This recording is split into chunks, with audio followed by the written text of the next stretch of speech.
John Wesley deplored it. Samuel Pepys was an early adopter, and George Orwell wrote an essay on how to make it perfectly. For 358 years, the UK has had a love affair with tea. Today, Google is celebrating the nation's favorite drink with a doodle.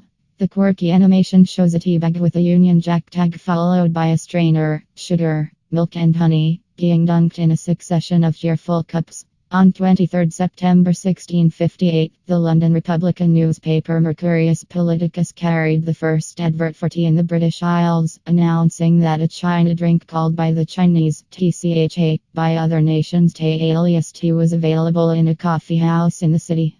But it was tea addict Catherine of Braganza, wife of Charles II, who turned it into a fashionable drink. Soon the middle classes were drinking it, huge taxes were whacked on it, and tea-smuggling became a serious problem.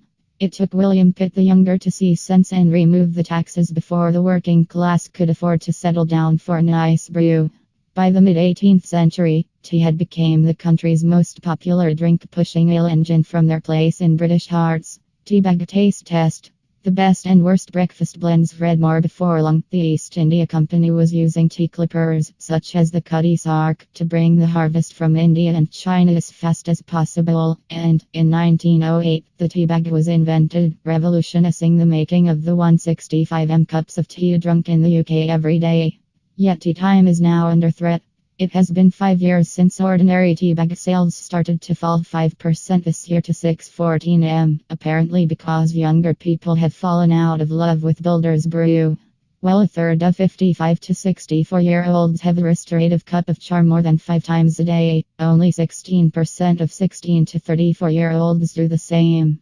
Sales of green tea, on the other hand, have shot up. One thing that is not yet over is the storm in a teacup.